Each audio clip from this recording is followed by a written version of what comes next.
Shri Krishna Chaitanya Prabhu Nityananda, Shri Krishna Chaitanya Prabhu Nityananda, Shri Advaita Gadadhar Srivasadi Gaura Bhaktavrinda, Shri Advaita Gadadhar Srivasadi Gaura Bhaktavrinda, Shri Krishna Chaitanya Prabhu Nityananda, Shri Krishna Chaitanya Prabhu Nityananda, Shri Krishna Chaitanya Prabhu Nityananda, Shri Krishna Chaitanya Prabhu Nityananda, Shri Advaita Gadadhar Srivasadi Gaura Bhaktavrinda, Shri Advaita Gadadhar Srivasadi Gaura Bhaktavrinda, Shri Advaita Gadadhar Srivasadi Gaura Bhaktavrinda, Shri Advaita Gadadhar Srivasadi Gaura Bhaktavrinda.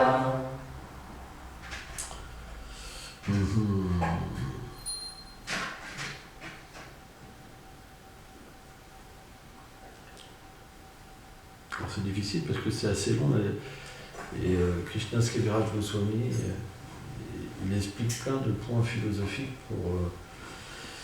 pour expliquer la position de Nityananda, mais là on va pas lire tout ça. Ok, on va partir ici.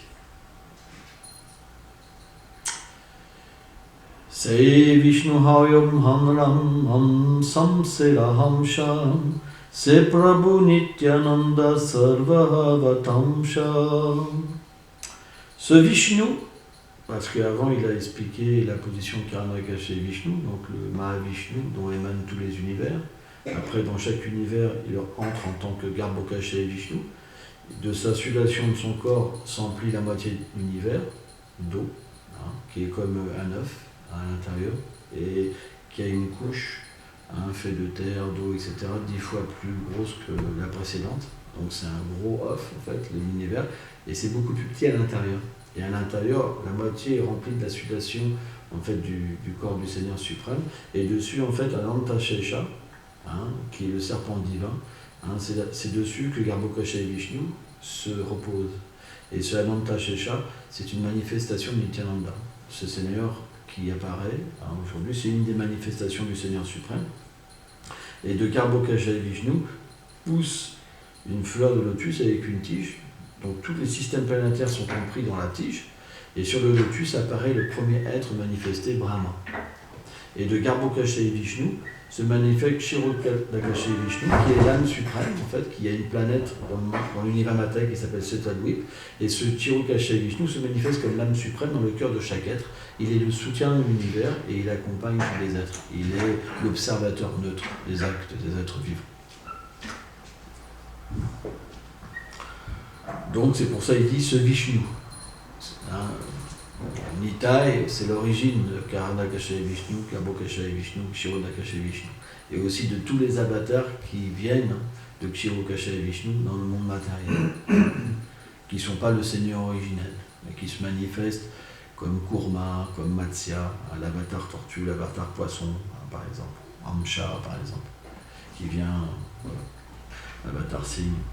Ce Vishnu procède d'une émanation plénière de Shri Nityananda, qui est l'origine de tous les avatars. Teneur reportée par Srila Bhaktivedanta Swami Prabhupada. Srila Prabhupada qui le Seigneur de Svetadvip, donc Svetadvip c'est la planète spirituelle dans chaque univers matériel, il y a une ambassade du monde spirituel, ce qu'on appelle Svetadvip. Là il y a un océan de lait, c'est là que quand il y a des problèmes de l'univers, tous les demi-dieux, les Devas, viennent offrir des prières au Seigneur Vishnu pour qu'il vienne en tant qu'avatar pour régler le problème de l'univers. Donc c'est pour ça qu'on l'appelle le Seigneur de Svetadvip. Et doué d'une puissance immense dans les domaines de la création et de la destruction. Shri Nityananda Prabhu, qui n'est d'autre que Baladev lui-même, la forme originelle de Sankarshan et la forme originelle du Seigneur de Svetadvip. Alors, donc, en fait, à Goloka Vrindavan, la planète la plus élevée du monde transcendantal, qui est la plus grosse, elle est divisée en différentes parties. Une partie est Goloka Vrindavan, une partie est Navadvip, il y a Jagannath Puri aussi, etc. Et donc, sur cette terre transcendantale, le Seigneur Nityananda est aussi le Seigneur Baladev. C'est une même forme. Hein. En fait, quand Krishna se manifeste, qui est le Seigneur originel, il se manifeste d'une manière identique, sauf que le teint est différent en tant que Baladev. Et le Baladev est l'origine de toutes les autres incarnations du Seigneur qui accompagnent le Seigneur pour servir le Seigneur. Il est dans l'humeur de Sevaka Bhagavan, on explique, l'humeur d'un serviteur. Ça veut dire qu'à chaque fois que le Seigneur se manifeste, il vient par exemple dans l'univers matériel pour manifester ses divertissements, comme Ramachandra par exemple, il vient en tant que Lakshman, par exemple. Et il est éternellement avec Ramachandra, à Ayodhya, mais il est éternellement avec Krishna, à Goloka, avec, en tant que Balaram, par exemple.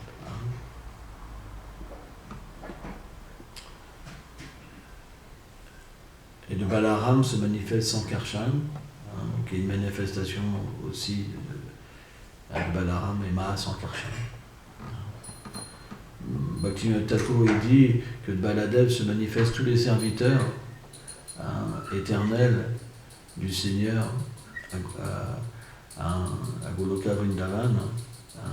Le Sankarshan se manifeste, voilà, les différents serviteurs du Seigneur sur les planètes Vaikunta par exemple, etc. Donc Nitai est l'origine de beaucoup de choses en fait.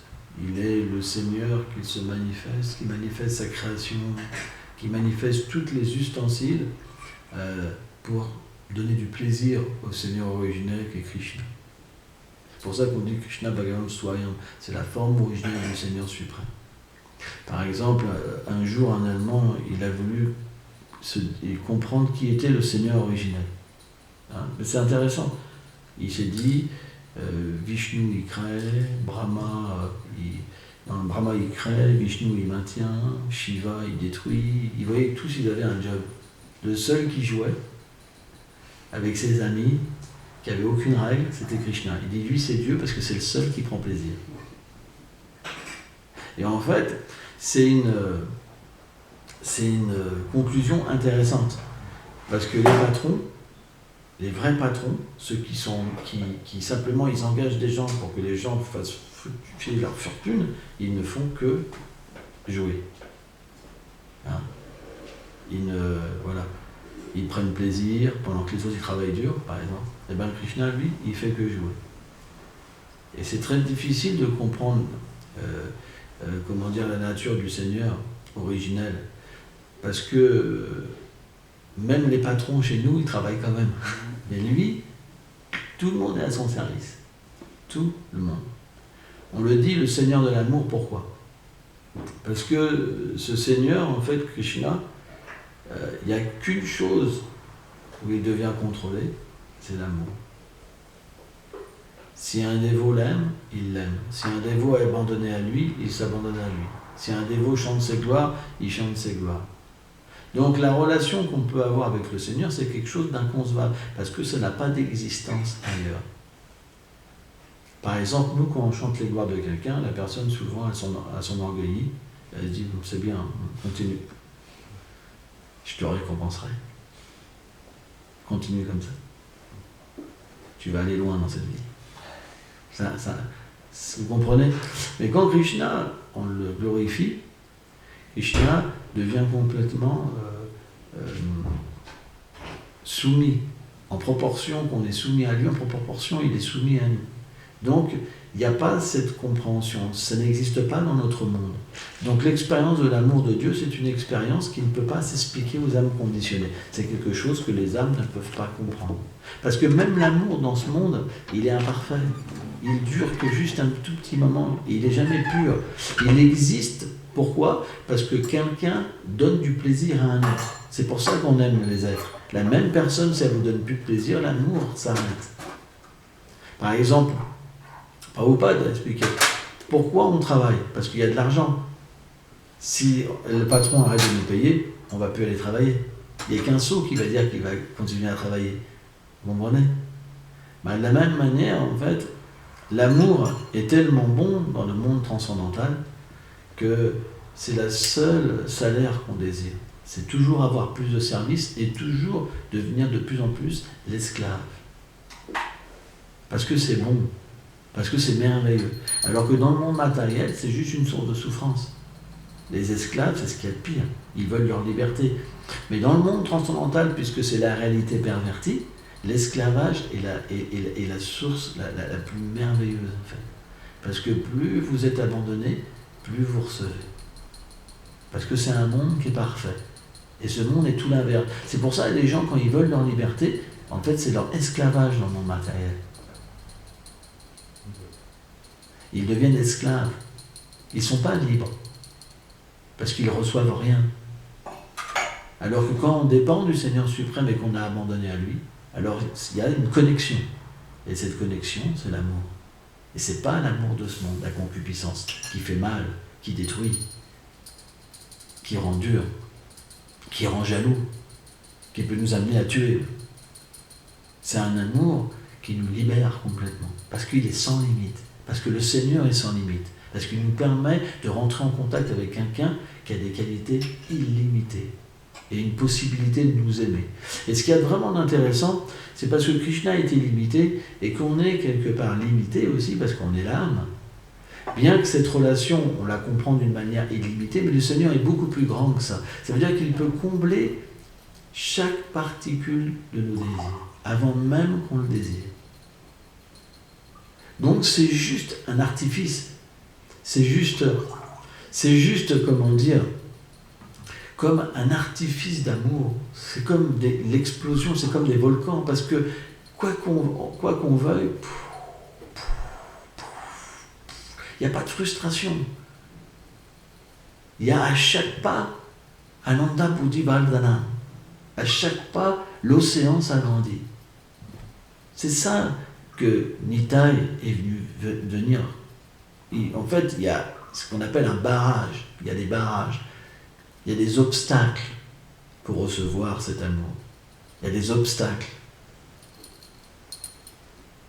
Mais Nityananda, quand il vient dans cette forme, c'est une forme extrêmement miséricordieuse. Parce que dans cette forme-là, il décide de donner à tous cette possibilité de goûter l'océan de l'amour.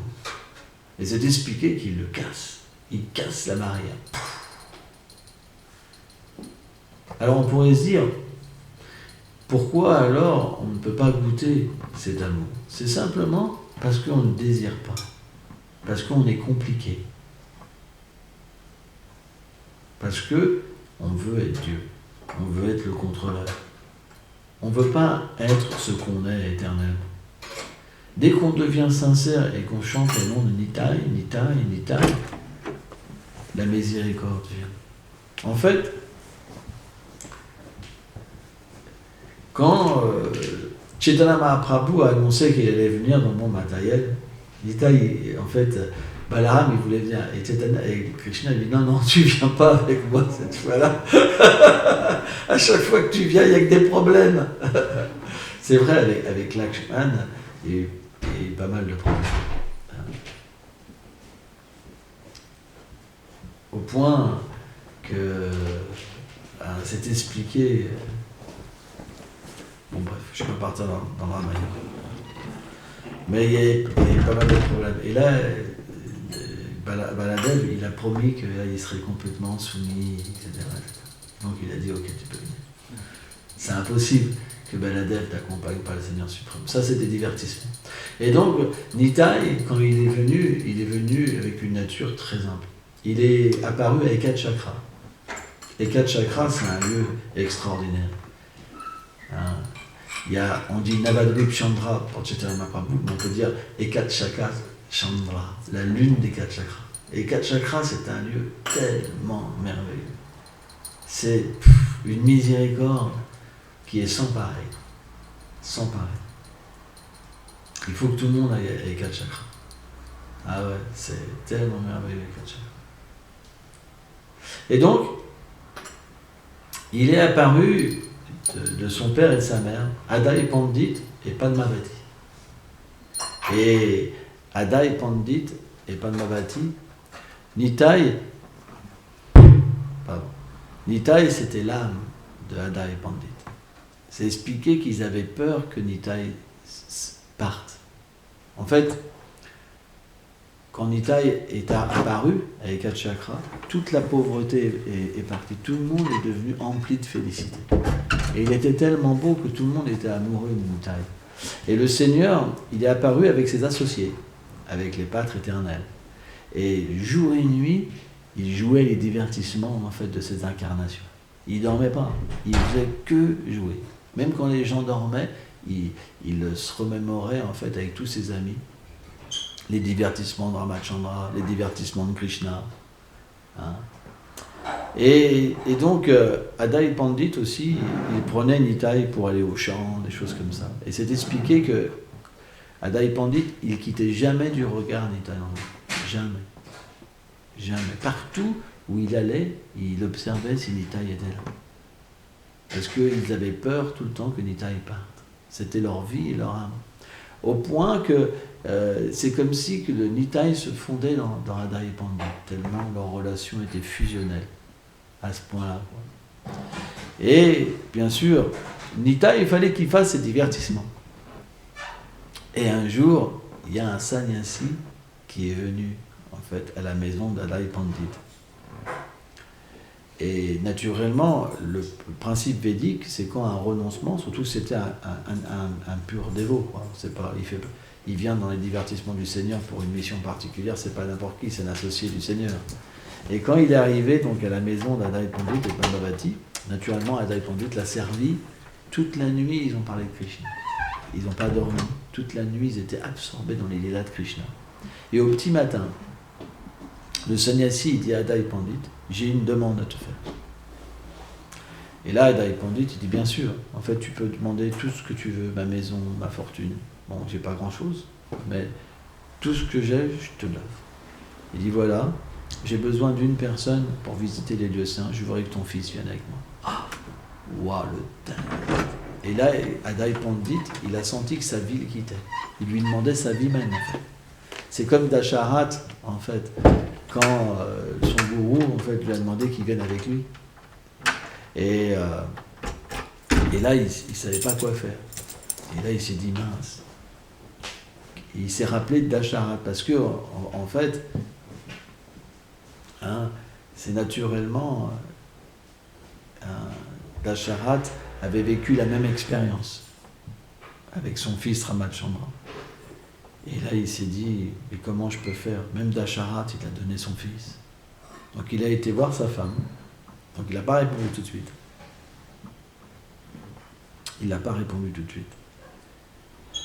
Et Padmavati, elle lui a dit, il a dit en fait, c'est le principe de la religion. Tu ne peux pas refuser ce qu'un sannyasi vient demander. Mais fais comme ton cœur te dit. Et je serai satisfait avec ta décision.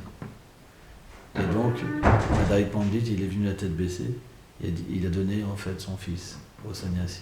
Et il est parti. C'est expliqué qu'en fait, dès que Nitai est parti, Adai Pandit, il pleurait tellement, il criait tellement, que les pierres fondaient. Pendant 3 mois, il n'a pas mangé. 3 mois, il était inconscient, il pleurait. C'est expliqué, c'est simplement Krishna qui l'a maintenu en vie. Il est devenu fou, en fait, Adai Pandit. Parce que, en fait, quand le Seigneur est parti, il n'a pas pu supporter la séparation. Hein. Et donc, Nitai en a profité pour visiter tous les lieux saints. Et vraiment, tous les lieux saints, même les lieux liés à Shiva, à Durga, tous les lieux saints. Il a été à Vrindavan. Et à Vrindavan, c'est expliqué que Nitai, il est devenu comme fou, quoi. Il pleurait Krishna, Krishna, Krishna. Et dans ce pèlerinage, à un moment, il a rencontré un grand dévot. Alors je ne vais pas tout raconter, c'est long. Il a rencontré un grand dévot qui s'appelait Madhavendra Puri.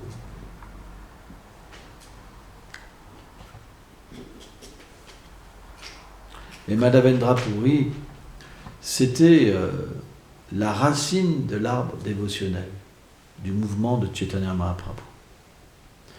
C'est un Kalpavriksha, c'est un arbre très spécial dans le monde spirituel, qui vient dans le monde matériel comme un arbre qui compte tous les désirs.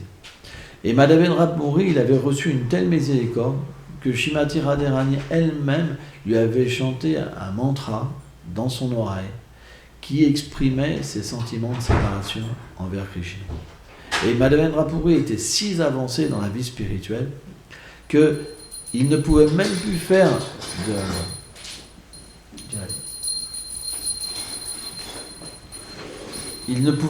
faire de distinction entre le jour et la nuit. Quand il voyait un nuage de pluie qui avait la couleur du teint sombre du Seigneur, il tombait évanoui. Quand il voyait une plume de pan, il tombait évanoui. Il ne faisait que pleurer d'amour. Et tous ses disciples, comme Ishvara Puri, étaient comme lui. Et quand, en fait, Nitai, il a rencontré Madhavendra Puri, ils sont devenus tous les deux fous d'amour de Dieu. Ils passaient leur jour et leur nuit à être immergés dans l'amour de Dieu. C'est très beau comme passage. C'est très beau. Et donc, à un moment, donc, ils se sont séparés. Comment ils ont fait, je ne sais pas. C'est l'énergie interne du Seigneur suprême. Hein? Parce qu'ils étaient tellement heureux d'être ensemble, hein, qu'ils étaient comme inséparables. Ils ont tout oublié. Mais par l'arrangement du Seigneur, en fait, Nityananda et Madhavendra Puri se sont séparés. Et Nitai a pris refuge de Vrindavan. Et il s'est dit, je sais que mon Seigneur, Gaurachandra, en fait, le Seigneur Chaitanya Mahaprabhu, est apparu à Navadvip. Mais ce n'est pas le moment que je vienne. Parce qu'il n'a pas encore répandu, en fait, la connaissance sur lui-même, qu'il est le Seigneur lui-même. Il n'a pas commencé sa mission de distribuer, en fait, l'amour de Dieu. Donc, Nitai a attendu. Mais au moment où Chaitanya Mahaprabhu a commencé donc à révéler sa personnalité, donc il a dit, c'est le moment, je vais aller à Navadvip. Et là, à Navadvip, il s'est caché chez... comment il s'appelle ce dévot déjà ? Nandanacharya. Et Mahaprabhu était avec ses associés chez Shrivas Pandit. Et là, Mahaprabhu, il dit, j'ai fait un rêve hier soir, un rêve merveilleux. J'ai vu un être tellement beau venir sur un chariot. Je crois que c'était un chariot d'or. Il avait une boucle d'oreille de l'oreille gauche. Il était habillé en fait d'un habit bleu en fait. Il avait des yeux pareils aux yeux, donc il fait toute une discussion en fait du Seigneur. Il dit, je sens que cette personnalité est là. En fait, il est mon frère. Allez le chercher. Donc il a demandé à Haridas Thakur, à Shrivas Pandit Haridas Thakur, d'aller chercher Nitai. Et là, pendant 9 heures, ils ont cherché. 9 heures. Dans chaque maison, chaque buisson. Et Nitai était introuvable. Voilà, ils ont cherché partout, sauf à l'extérieur de Navadvip, c'est expliqué. Même chez les musulmans, tout le monde. Et là, ils sont revenus. Il dit, voilà, Seigneur, on a cherché partout, mais on n'a pas trouvé cette grande personnalité. Et là Chaitanya Mahaprabhu, il a souri. Et il a dit, je comprends. En fait, c'est Nityananda, cette grande personnalité, et j'ai Nandanacharya. Venez avec moi. Et là, Vrindavan Das Thakur, il explique que ce passage des Écritures révèle que Nityananda est un personnage extrêmement confidentiel, parce qu'ils n'ont pas pu le trouver. Simplement par la miséricorde de Chaitanya Mahaprabhu, on peut comprendre la position de Nityananda Prabhu. Et là, Nitai s'est expliqué, il était assis en méditation sur le Seigneur Chaitanya Mahaprabhu. Et quand ils sont arrivés chez Nandanacharya, Nitai est comme des millions de soleils. Son effulgence était tellement belle, il était tellement beau, tous ont rendu leur hommage. Et le Seigneur Chaitanya Mahaprabhu, il s'est assis en face de lui. Et là, naturellement, Nitai, il a ouvert ses yeux. Et il a commencé donc à boire. Il a commencé à boire la belle forme du Seigneur Mahaprabhu. Hein? Et là, Chaitanya Mahaprabhu, donc, il a demandé alors je ne sais plus si c'est Mukunda, je ne me rappelle plus, Mukunda, de chanter un verset qui donnait un descriptif de la forme de Krishna. Hein, comme quoi qu'il a une plume de pan, qu'il est habillé, qu'il a une guirlande de fleurs, etc. Et là, quand Nitai, il a entendu en fait cette description, il est devenu complètement fou. Il se roulait par terre, il hurlait, il pleurait, il faisait des bonds tellement hauts que quand il redescendait et il s'écrasait sur la terre, les dévots, ils étaient choqués, ils pensaient que son corps allait se casser en des milliers de morceaux, tellement que c'était violent. Et donc Chaitanya Mahaprabhu et Nityananda donc, se sont retrouvés.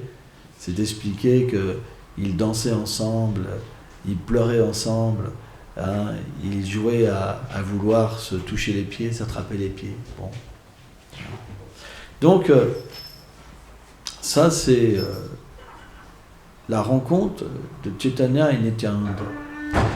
Nityananda était un personnage extrêmement compliqué à comprendre. Parfois, il arrivait nu. Il était en fait dans un sentiment d'être un enfant. Quand il restait dans la maison de Shrivas Pandit, et Shrivas Pandit avait sa femme s'appelait Malini. Et c'est expliqué que Nitai, il avait accepté la femme de Shrivas comme sa propre mère. Et il montait en fait sur les genoux de Malini. Et c'est expliqué, il tétait sa poitrine. Et même que Malini, elle avait un certain âge et qu'elle n'avait pas d'enfant, il y a du lait qui sortait de ses seins. Et Nitai était devenu comme un bébé en fait. Hein?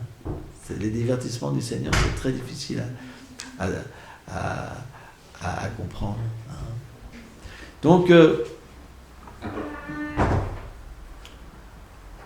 Chaitanya Mahaprabhu a beaucoup glorifié Nityananda Prabhu en expliquant que lui et Nitai faisaient qu'une même personne.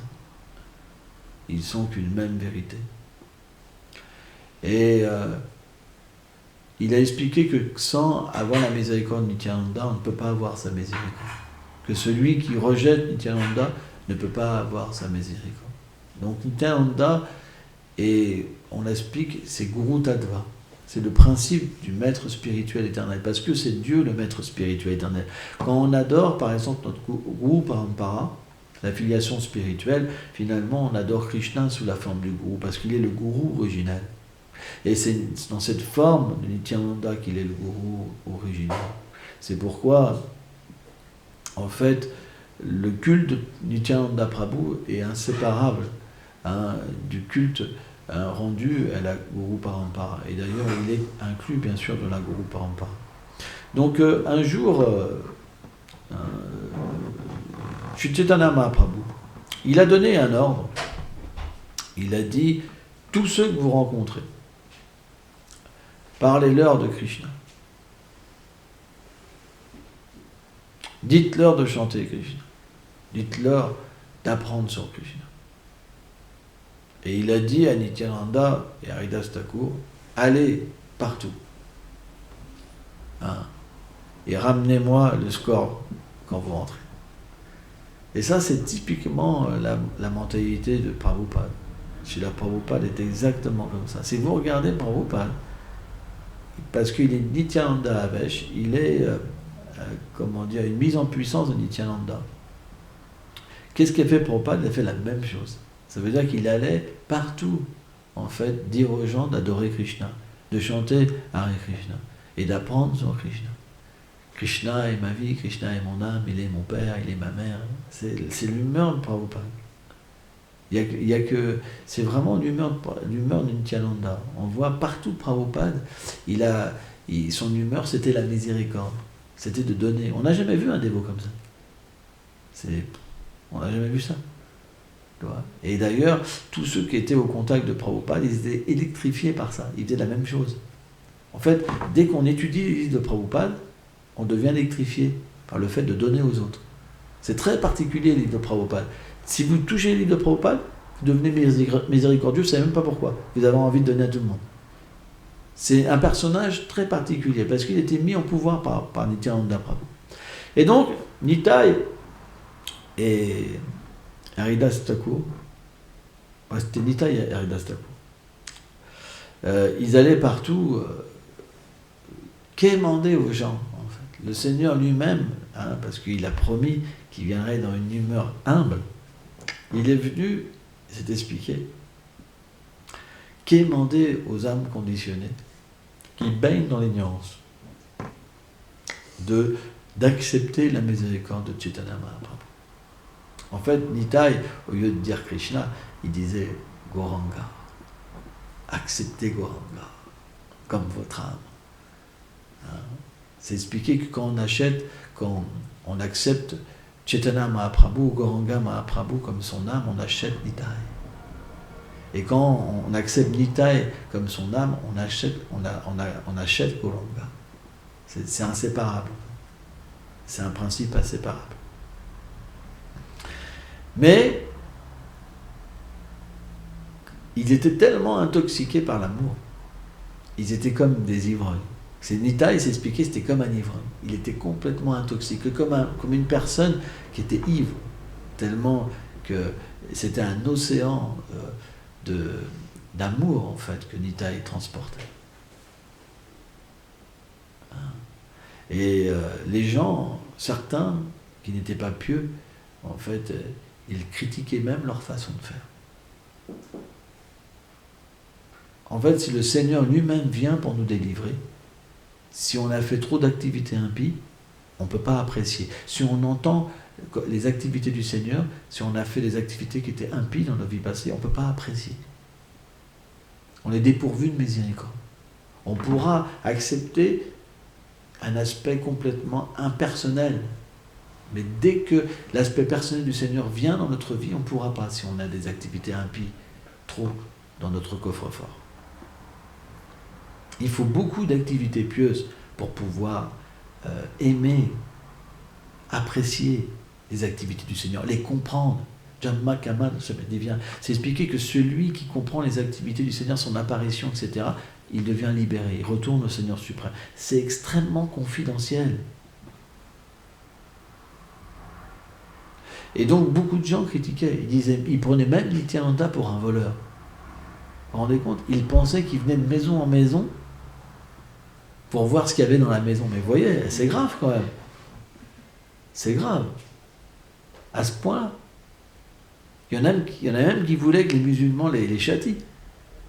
Parce qu'ils pensaient que Chaitanya Mahaprabhu, Nitai, qu'il corrompait la voie védique en voulant donner à tout le monde la miséricorde et délivrer tous les êtres, tellement c'était pollué. Et donc, à un moment, sur la route, ils ont vu deux personnages, vraiment deux personnages très forts, très puissants, que tout le monde avait peur, ivres, qui frappaient tout le monde, qui avaient fait tous les péchés, sauf d'offenser un Vaishnava. Et même des trucs très graves, comme violer, comme tuer. Ils mangeaient toujours de la vache et ils étaient toujours ivres. Nityananda Thakur, il explique qu'il n'y a pas un jour où ils n'avaient pas mangé de viande de vache et boire de l'alcool. Ils étaient toujours ivres. Et quand en fait Nitai et Haridas Thakur, ils ont vu ces deux personnages, c'était les plus dégradés. Ils ont dit comme ça, ils ont dit, oh, si on peut délivrer ces deux personnages, le nom de Mahaprabhu, de Gauranga Mahaprabhu, sera célèbre en fait. Sera célèbre. Le fait qu'il soit le Patita Pavan, le délivreur des âmes déchues, sera véritablement vérifié. De la même manière que les gens ont peur d'eux, et les gens accepteront que de les voir, ça sera comme prendre un bain dans le Gange. C'était le défi. Et ils sont rentrés. Et là, Chaitanya Mahaprabhu, et il leur dit, alors, qu'est-ce que vous avez vu aujourd'hui? Oh Seigneur, on a vu deux êtres spéciaux. Ils sont tellement pécheurs. Et si tu les délivres, certainement, en fait, les gens pourront comprendre que ton incarnation est la plus miséricordieuse. Et là, donc, le Seigneur Chaitanya Mahaprabhu, il a dit, donc, il y a Mukunda qui a expliqué qui était cette personne. Ils étaient nés dans une famille de brahmanas, de très haute, lignée de Brahmana, mais qu'ils étaient dès leur naissance complètement dégradés. Et donc, le lendemain, ils ont croisé Jagai et Madai. Ils s'appelaient Jagai et Madai. Et là, donc, ils se sont regardés, ils ont parlé, ils ont dit, allez, on y va. Et donc, ils sont approchés, ils ont commencé à dire à Jagai et Madai, s'il vous plaît, écoutez, chantez Hare Krishna, adorez Krishna, apprenez sur Krishna. Et là, ils sont rentrés dans une grande colère, oh, avec des yeux rouges. Ils ont commencé à leur dire, attrapons, tuez-les. Ils ont commencé à courir. Et là, en fait, il y a une discussion incroyable, c'est que Nitai et Haridas Thakur, ils couraient, mais complètement en extase. Et là, Haridas Thakur, il a commencé à accuser Nitai. Il dit, voilà, en fait, toi, tu es un ivrogne, et maintenant, on se retrouve avec deux ivrognes qui nous courent après, et on va sûrement mourir. Hein, j'ai pu être sauvé de l'attaque des musulmans, mais là, ça va sûrement être fini pour moi à cause de toi. Et donc, finalement, parce que Jagai et Madai, ils étaient gros, et ils étaient ivres, ils n'ont pas pu rattraper Nitai et Haridas Thakur. Et donc, c'était rigolo. Et donc, ils ont rapporté ça au Seigneur suprême, Gauranga Mahaprabhu. Mais le soir, Nitai, pour rentrer chez lui, il a vu Jagai et Madai. Et il était dans un sentiment d'enfant, d'être un enfant. Et il les a approchés. Et là, Jagai, il a dit, qui es-tu? Il dit, je suis Avanuta.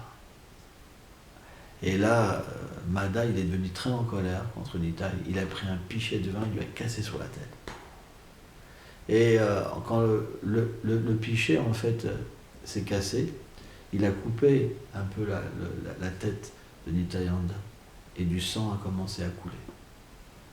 Mais quand Jagai a vu, parce que Madai, il voulait vraiment frapper encore et encore Nitai, et Nitai était tellement beau et tellement doux, quand Jagai a vu ça, il a arrêté son frère, il a dit, mais comment tu peux faire cette chose-là? Comment tu peux faire cette chose-là? Et là, au même moment, Chaitanya Mahaprabhu a ressenti, on lui a dit qu'est-ce qui se passait, il est arrivé sur le lieu. Et quand il a vu Nitai avec du sang sur lui, il a appelé son chakra. En fait, le Seigneur a un disque où il tue les démons avec. Et Madai, il a vu dans l'air arriver le chakra. Et il a vu la puissance du Seigneur en Mahaprabhu. Et là, il a eu peur, en fait. Et il est tombé au pied du Seigneur, pitié. Et Nitai a dit, il dit, ne fais pas ça, Seigneur. Hein, si tu tues Jagai et Madai, il faudra que tu les tues tous. Tu es venu pour libérer tous les êtres vivants. Pas pour les tuer les démons, c'est tous des démons dans cet âge de Kali. Regarde, Jagai et Madai, il y en a des. Tout le monde s'enivre. Tout le monde se frappe, les oliganes, les machins, les bidules. Les gens sont tellement méchants au niveau de la pensée. Il y a tellement de violence dans l'âge de Kali. Seigneur, tu devras tous les tuer. Tu dois être miséricordieux. Et là, Nitai, il a expliqué comment Jagai, il avait protégé. Et là, dès que, en fait, Mahaprabhu, il a appris que Jagai, il avait protégé Nityananda, il l'a béni. Il l'a béni. Et dès qu'il l'a béni, alors il me semble qu'il a pu voir une forme à 4 bras du Seigneur suprême.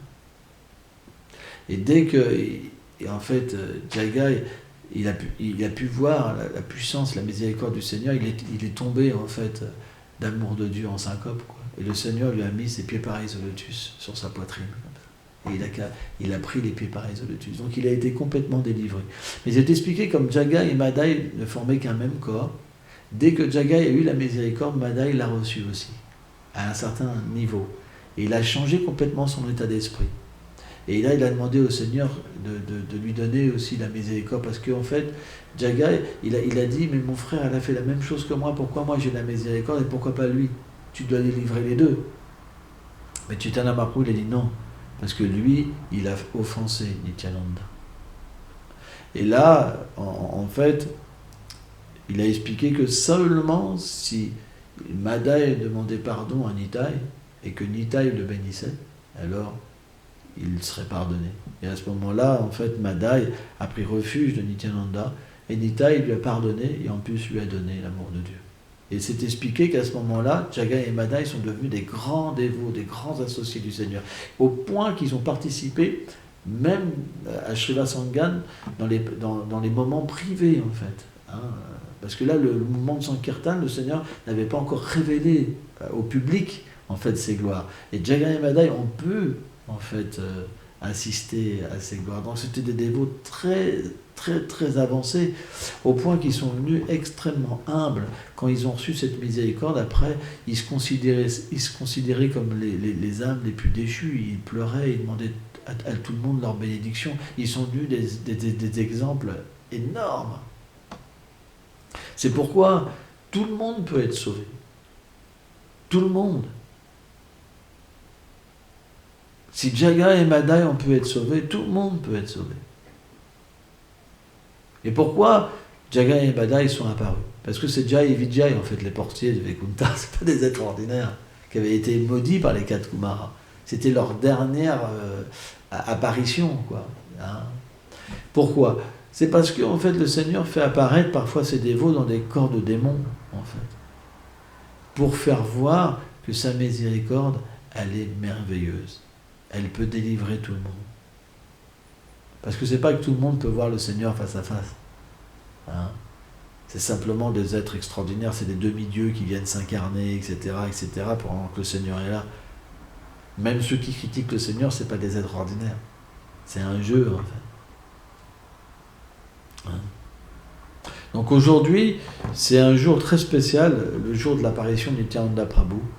C'est un jour où on peut recevoir beaucoup de miséricorde. Et c'est un jour où on peut apprendre à se connecter et devenir véritablement un Gaudiya Vaishnava. Car sans la miséricorde du Nityananda, on ne peut pas devenir un Gaudiya Vaishnava. On ne peut pas atteindre le service de Radha et Krishna. Sans gourou, on ne peut pas atteindre le service de Radha et Krishna. C'est impossible. On peut juste faire de la piété, atteindre le paradis.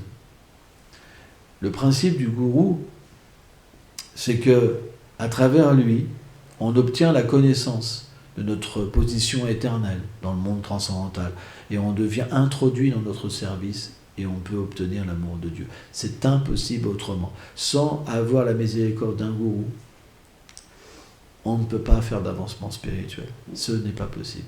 En fait, au début, quand on pratique son gourou, c'est juste, on fait de la piété, et à un moment, l'attachement pour un maître spirituel vient dans le cœur, et après on prend initiation. Et à partir de là, on devient engagé dans le véritable service de dévotion. C'est ce que nos maîtres spirituels nous ont appris. C'est pour ça que Krishna dit Tadvidi Paripasana, Paripasana Seva. Il dit approche un maître spirituel qui a vu la vérité, pas celui qui simplement enseigne des règles. C'est pas suffisant. Celui-là, il pourra vous enseigner à devenir un dévot externe. Celui qui a vu Krishna, il peut vous donner Krishna. Attention, c'est pas pareil. Celui qui n'a pas vu Krishna, il ne peut pas être un gourou. Parce qu'il ne peut pas donner Krishna. Krishna, il dit celui qui a réalisé la vérité. Hein? Donc on ne peut pas s'élire soi-même gourou. C'est pas possible. Ou simplement par une institution. Parce qu'on a des qualités matérielles. Le principe, c'est que le Seigneur lui-même explique. Il a vu la vérité. Il est mon représentant. Parce que je peux lui parler. Parce que je peux lui dire ce que j'ai envie qu'il fasse. Et un tel gourou, en fait, quand il donne l'initiation, c'est comme si on recevait directement l'initiation, en fait, du Seigneur suprême. Parce que c'est une connexion directe. C'est le principe de gourou, c'est un principe transparent, en fait. Le maître spirituel, c'est juste un serviteur. C'est un représentant du Seigneur suprême. C'est pour ça que, par exemple, on accepte comme représentant authentique, Srila Prabhupada, qui est un associé éternel du Seigneur suprême, et à travers sa miséricorde, alors on peut être engagé dans le service de dévotion. Voilà, merci.